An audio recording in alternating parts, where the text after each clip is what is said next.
We Can Do It! Programang hatid ay kwentong buhay na puno ng inspirasyon at aral mula sa ating mga kababayan worldwide. We Can Do It! Dito lang sa inyong 702 DZAS, FEBC Radio TV.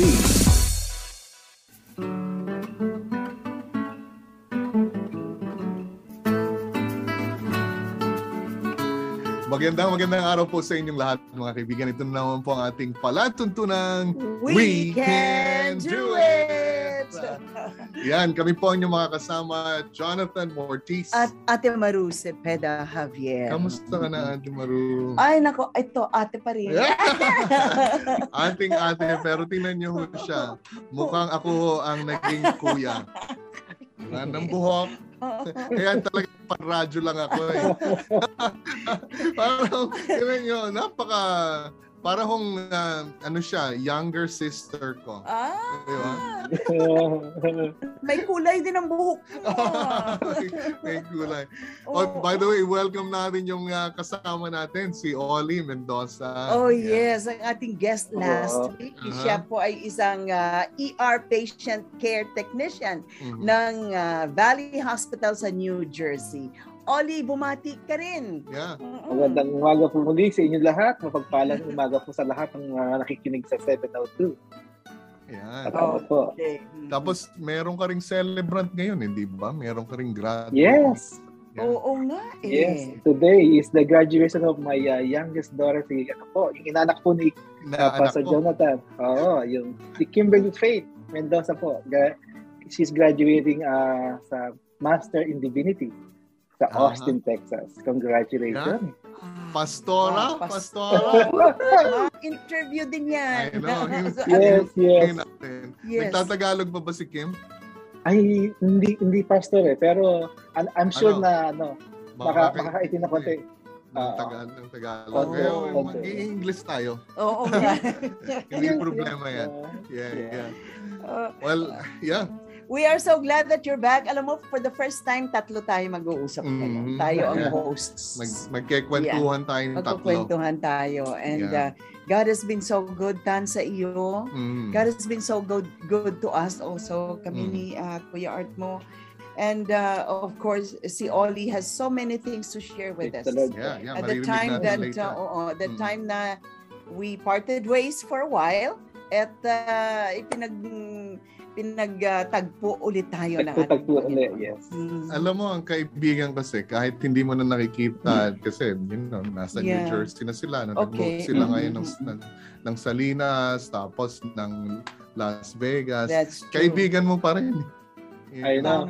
Pagka nagkita-kita. May common denominator kasi tayong tatlo eh. Correct. Di ba? Correct. Mas makilala mo kasi ang tao na Kristiyano. Wow! Mag-aang na umaga talaga. Alam niyo mga kaibigan, may bagong programa to si si Oli. Weekend Diet. Weekend Diet. Tama na kami. Kasama kami. Ngayon tayong tatlo, Weekend Diet. So ang kanta natin mamaya, Weekend Diet. Hindi, we can't die yet. No, we can't die yet. Kailangan pa tayo ng Panginoon. Hindi pa.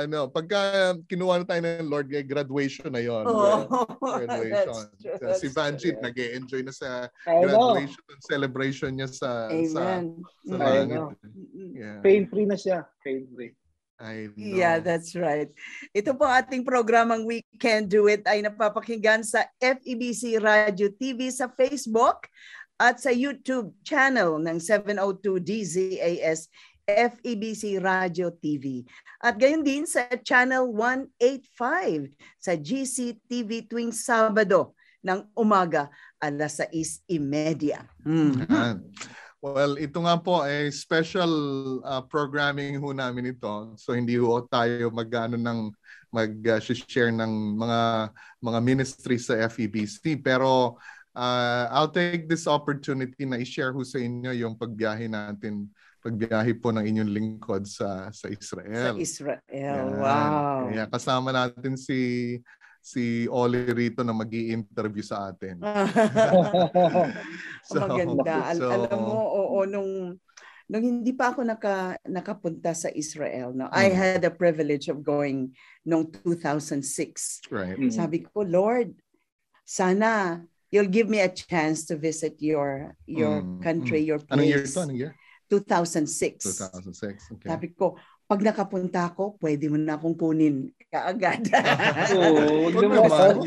Gusto ko lang magpunta doon. And the Lord just allowed me to go.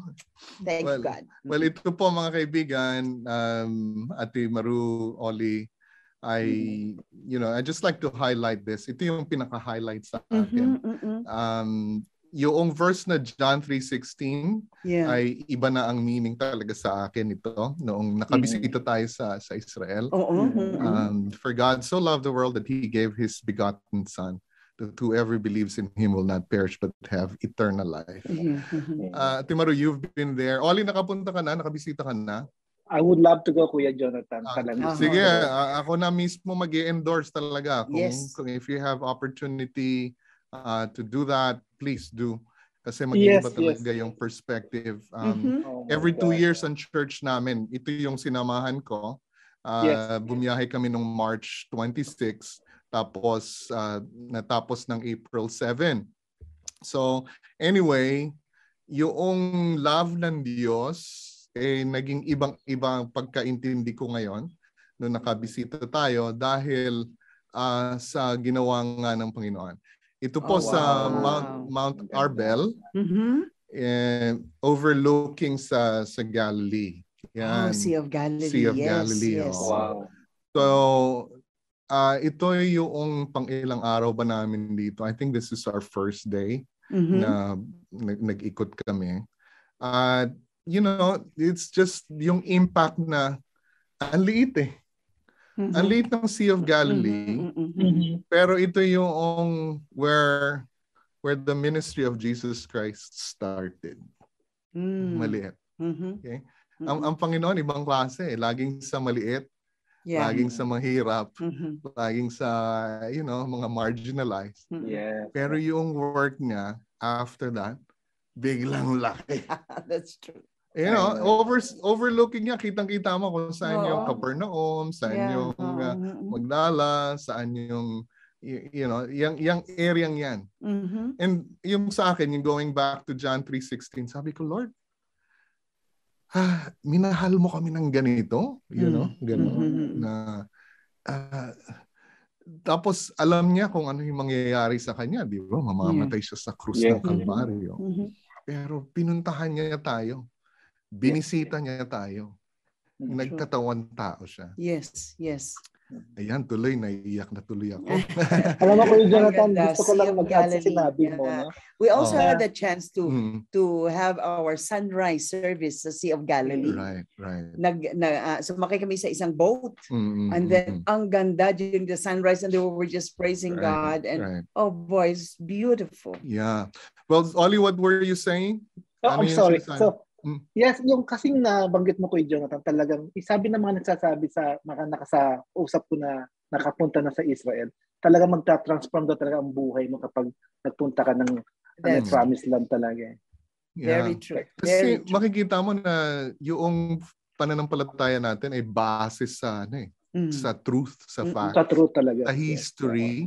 Biruin mo, ang Panginoong Jesus most likely naglakad dito kasi maganda nitong Mount Arbel overlooking yan And definitely naglakad siya sa Capernaum, sa Bethsaida, And ang yun nga ang sa akin, sabi ko, Lord, talagang binisita mo kami para mamatay. And para mamatay sa krus ng Kalbaryo, para patawarin tayo sa ating mga kasalanan. Ibang klase yun. That's true. Hindi ko maintindihan yun. Nung nandun din ako, ang feeling ko, God came down in the person of Jesus Christ. And He lived in this place. And every step that I make sa Capernaum, sa doon sa may malaking what do you call that? Basta I was walking from Peter's house. Yung synagogue. Yes, synagogue. The synagogue.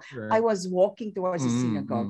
And dahan-dahan sabi ko, Nakaapak kaya si Jesus dito sa inaapakan ko ngayon? No? You just don't know. At ang blessing sa amin kasi, yung tour guide namin is Messianic Jew. Oh, okay. So Christian. Kasi, marami dyan na nagtutour, mga tour guides nila, ay hindi mga Messianic. Yeah. That's right. So it's all history. So sa amin, yung tour guide namin, talagang we picked her from the very start. Dapat sabi namin, kailangan namin ng Messianic. So yung perspective niya. So ito naman yung isang highlight din, yung Caesarea. Dito, kinulong dito yung si Cornelius. Ito rin yung, di ba yung si Herod na nagsalita na inuod, namatay. Diyan yan sa Coliseum na yan. Yan yung sa area yan. And dito rin si Cornelius nakakilala sa Panginoon at dito nag-kick off ang Christianity, yung movement sa mga Gentiles. The Caesarea. Itong bato na nandiyan, hindi na yan yung original, pero nakita nila yung batong yan na nandiyan yung pangalan ni Pilato. Ni Pilato, ni Pilate. Oo, kaya talagang historical yan. Herod the Great, yung mga tatay nitong mga Herod na namatay na dito, ay the reason why he was called the Great is he was a builder. Ayan. So yan, ito hippodrome itong yung picture. Tapos yung isang picture doon, aqueduct yun. Aqueduct, yung flow ng tubig. Yes. So talagang he's a great builder. Pero dito ginamit ng Panginoon itong lugar na ito kasi daungan ito ng mga barko para sa trade, economy. So very, very central itong place. Pero, ang pagkagamit ng Diyos dyan din nag-jumpstart ang Christianity sa Syria. Wow. So yan, highlight natin yan. And then, ang Capernaum, ito Ate Maru yung sinabi mong, yung kung nasaan yung bahay ni Peter. And then yung bahay ni Peter yan nasa yung mga bato-batong yan. That's right. Tapos naging fellowship yan ng mga Christians na. And yung tour guide namin, nakita niya nasa gitna. Yan yung synagogue. And dito sa Capernaum, dineclare ni Christ yung kanyang manifesto that the Spirit of the Lord is upon me to give freedom to the poor. And yung binasa niya yung book of Isaiah. Right? So, yan. Dyan, definitely, nagsalita ang Panginoong Jesus dyan sa synagogue na yan. That is beautiful. Yeah. So, ay, ganda. Yan yung synagogue. Ito yung mga highlights natin. Ito yung Jordan River. Jordan River. I mean, that's my recommitment. Nabaptize na ako. Nabaptized na ako sa Pilipinas, pero it's just a sign for me to recommit myself and renew my faith. Right. Jonathan, malamig ba? Malamig. Malamig. Malamig yung tubig. At saka mayroong mga maliliit na isda, kagatin ka. Pero refreshing. Yeah. I was also baptized there. Yeah. Nagpabaptize din ako. In fact, the baptism was 7 times kami nilublob. Talaga? 7 beses? Wow. 7 beses. Ako, isa lang. Messianic din yung namin. I don't know, sabi niya, I just want to do this.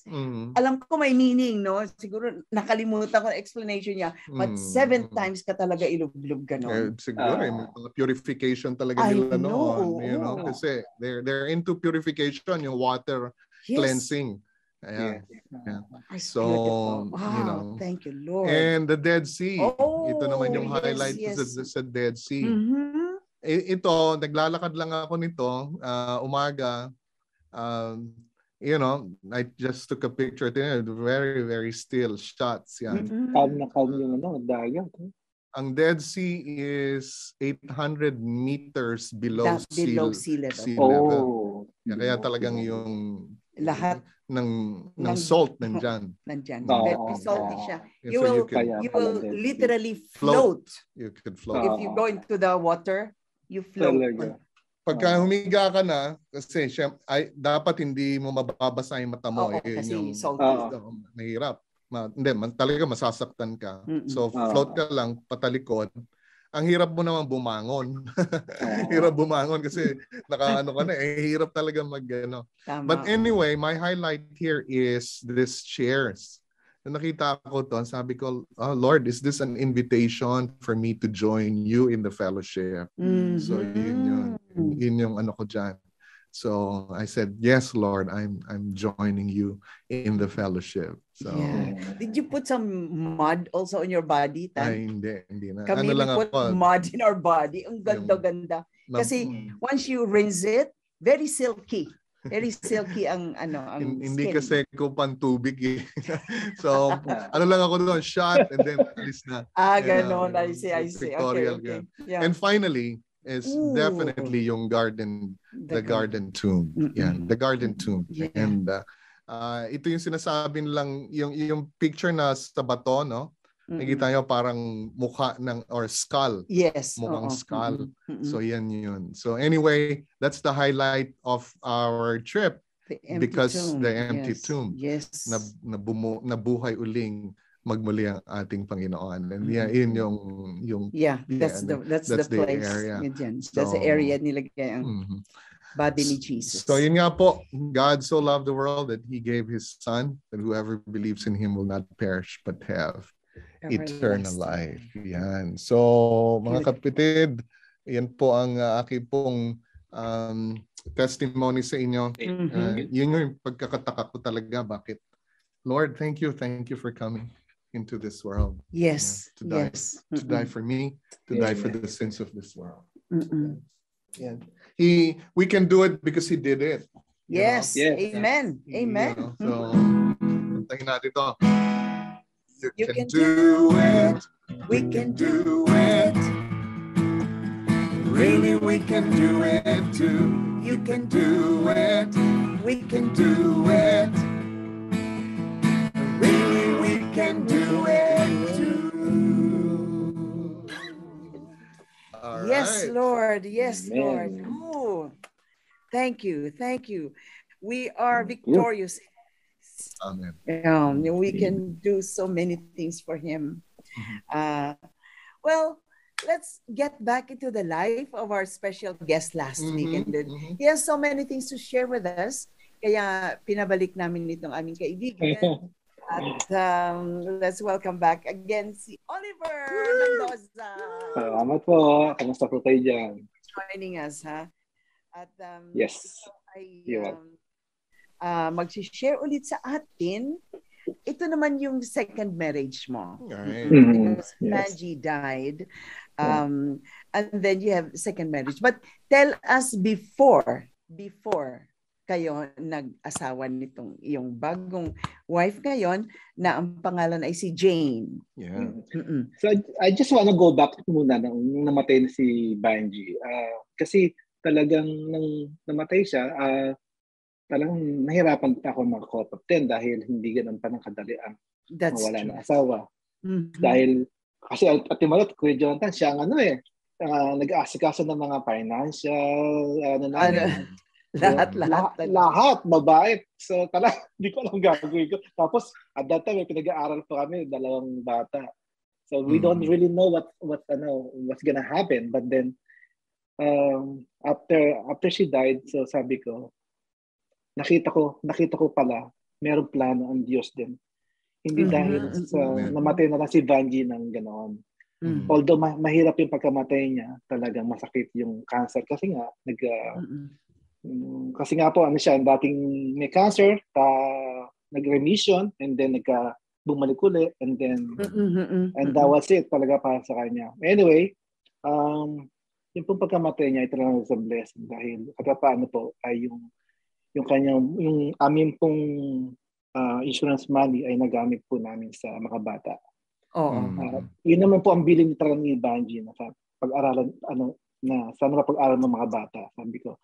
So during ng kanyang sa deathbed niya, kasi naghihingalo na nga, no? So tapos binulungan ko na siya, sabi ko, you can go Banji, sabi ko sa kanya ganoon. Ako nang bahala sa mga bata. At that time po, talagang sabi ko, talagang pag naririnig pa rin talaga nila, pag yung naghihingalo, naririnig talaga pala nila. Kasi pagkasabi ko, after few seconds, 6:00 ng hapon, doon po siya namatay. Wow. Yeah. I'm still, nakakatuwa, Ate Baru, dahil we are surrounded by the church friends. Sina Edward nandoon, lahat ng Methodist, Presbyterian church friends, lahat sila nandoon. So we're really blessed talaga. Talagang si Banji talaga kasi talagang siya, napaka-friendly talaga. She is, and she was. Iba yung demeanor niya talaga pag nakilala mo siya. Makita niyo lang po siya. Talaga, uy, parang magkakilala na kayo. Totoo yun. We can attest to that. Yeah. Yes. And alam nyo, Ate Maru, ako mismo, nakuha ko kay Banji din yan. Dahil nung nakita ko yung, pinagmamasdan ko yun, na-obserbahan ko siya kapag-usap sa tao. Nakita ko rin yan dahil i-apply ko din talaga. Kasi mayayain talaga ako eh. Pero nakita ko talaga, dapat pala maging friendly tayo sa Panginoon. Dahil, siyempre, gusto natin, hindi lang gusto natin silang makakilala sa Panginoon, hindi, yun talagang dapat, yung joy of the Lord, nandoon lagi. So, ganun pinotray ni Banji ang kanyang buhay with talagang joy of the Lord. Talaga, kahit na meron siyang pain at that time, may sakit siya, talaga makita mo yung joy of the Lord. Lagi siya nag-send ng mga jokes, which is talaga hindi, amazing. But anyway, anyhow. Amazing, yes. Amazing. Yung pong second wife ko ay si Jane. Si Jane Dominguez. Kapitbahay ko po siya ng araw. At sa Cavite. Sa Cavite. At growing up po, talagang magkaaway po kami. Simula kami magkaaway yan eh. Kasi nung araw po kasi meron po kaming mga jamboree. Kasama yung school nila. At yung school namin. So, isang araw po, kami po ng mga Boy Scouts, makasama ko, hindi namin alam, umiihi kami sa likod ng sa likod ng mga tabi-tabi doon. Pala chapel pala yung aming sa likod ng chapel kami naihi. Nakita kami, sinaway kami, sabi, hoy, huwag kayo dyan umihi. Ay, naku, sis na nakilala ko po siya. So, sa PCU po kasi sa Philippine Christian University sa Cavite. Yes. Anyhow, so nangyari po, noong natapos na po yung jumper, natandaan ko po siya. Kaya nung sa kapitbahay, kasi palibas sa kapitbahay pala namin siya, kaya ko siya, naging kagalit ko talaga. Ang tawag ko nga sa kanya, hungry.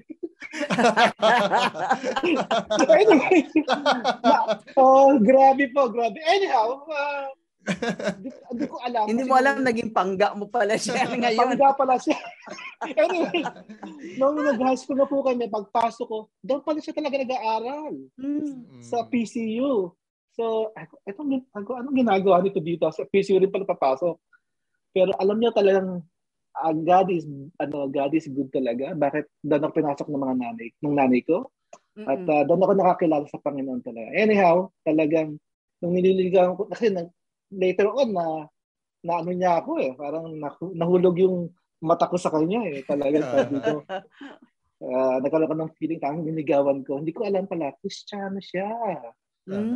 Every Sunday, may curiosity ako, sabi ko, yung kapitbahay ko to, laging nakabihis. Yung pamilya nila, laging bihis na bihis linggo.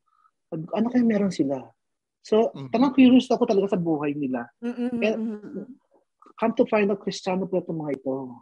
And so, nakita ko yung talagang paano dinadala ng daddy at mami niya yung pamilya nila. At napakababait talaga ako sa tao. Talagang makikita mo yung lahat ng mga taga-Sabang, kasi sa Sabang po kami, sa Cavite, ay talagang inananyahan nila po talaga sa kanila kumain. Mayaman po sila kasi. pero talagang nakikita nyo, hindi po dahil sa mayaman, pero talagang, talagang makikita mo yung puso nila ng Kristiyano talaga. Kaya doon talaga ako na-amaze yung pamilya nila. Napaka talaga welcoming ng pamilya nila. Anyhow, so ka na. Niligawan mo na. Niligawan ko. Palaka ako, Kristiyano. Sabi niya, hindi kita pwedeng entertain ngayong gabi dahil meron kang Bible study. Gusto mo sumama? Sabi sa akin. So, sumama ako, hindi ko alam yung Bible study. Sige, sama ko. Hindi ko alam yung Bible study. Nagkakantahan sila, sila, nagbabasa sa ng Bible. But then later on, nakikita ko na there's something in there. So hanggang sa nakakilala po ko later on. So nung hindi ko alam na lumalaki kami, tapos di mo rin alam na yung plano ng Diyos. So nagkahiwalay kami, hindi ko alam na siya pala yung mapangasawa ko later on. Nung nawala si Vanji, kasi nakapag-asawa na rin ako. Siya naman nakapag-asawa na rin. And then, ito nga po, nabalo ako. And then nakita ko na, nung nabalitaan ko na available siya. Yun po, parang sabi ko, wow, parang available siya. Available siya. So, inano ko po, sinumulan ko na siyang kausapin. So, through yung ating pong yung technology, Facebook, mga ganyan, mga social media. Naging interesado naman siya. So later on, tapos pinag-pray ko na nga po siya. At then doon na po, kasi malungkot po ako noon at that time, pero nag-iba po yung demeanor ko ulit. Talaga parang nagbinata na naman eh. Only one question. Yes. Sa mga bata, kasi, mga adults na yung mga anak mo, and then nag-pursue ka kay Jane, anong mga reactions nila or, mga comments nila at that time? Anak ko, okay naman. Kasi, actually, magdadalawang taon na ako noon na balo. At yung anak ko nga pala si Christine, siya yung lagi tumatawag sa akin nung namatay ang mami nila para i-check ako gabi-gabi. So sabi niya, Dad, parang sabi niya, nahihirapan na rin sa akin. Check every night. Para check niya kung how am I doing, So, sinabi ko na, meron ako nililigawan. Ay, salamat naman. Meron ka to. Approve ka agad. Approve of thinking. Pero yung sa mga anak niya lang, mga anak lang ng misis ko, medyo ko nag-adjust. So, syempre, di nila kasi ako kilala. So, but anyhow, through God's help at prayers namin, na unti-unti namang pinakita ng Panginoon kung paano ko talaga dadala yung sarili sa kanila. And talagang I have to be genuine talaga. Walang paghalong dapat talaga. Right, Ganun po.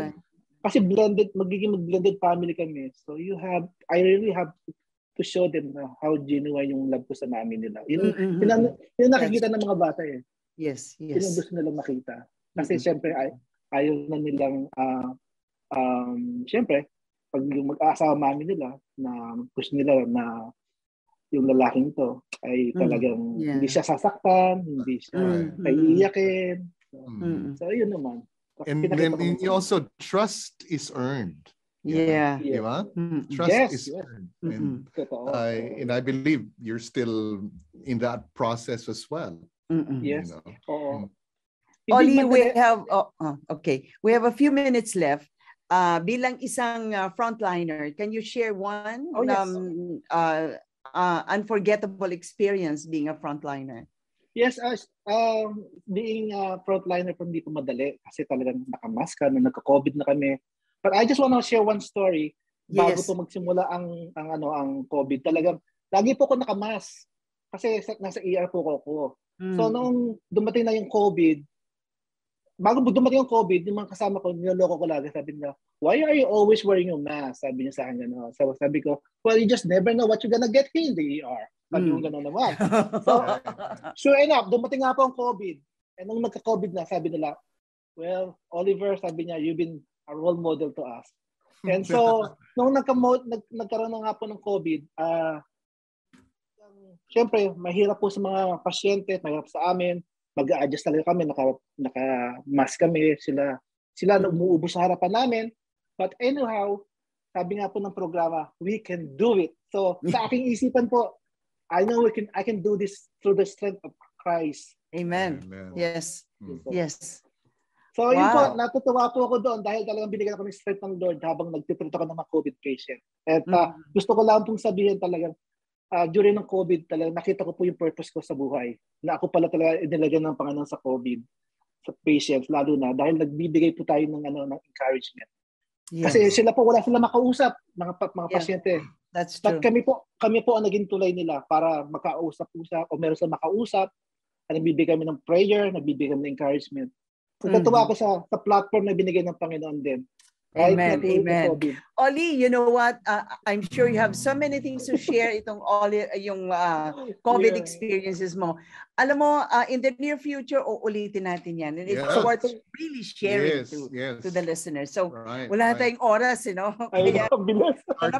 Start lang to, Oli. Thank you so much. Oh, yes. And it's the good thing is we can do it. Mm-hmm.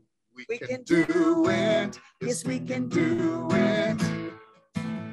With Christ who gives us strength, we can do it. Yes, we can do it. With Christ who gives us strength. Ito po ang programang We Can Do It, napapakinggan sa FEBC Radio TV at napapanood sa FEBC Facebook Live at YouTube channel ng 702 DZAS FEBC Radio TV. Gayon din po sa channel 185 sa GCTV. Okay, so mga kaibigan, kami po ay pansamantalang magpapaalam ang inyong mga kaibigan. Jonathan Mortiz. At Ate Maru Cepeda Javier. Ganon din kay Oliver Mendoza, ang aming special guest. We'll see you again next week, mga kaibigan. God bless. Bye-bye. God bless. Inyong narinig ang We Can Do It dito lamang sa inyong 702 DZAS FEBC Radio TV, agapay ng sambayanan.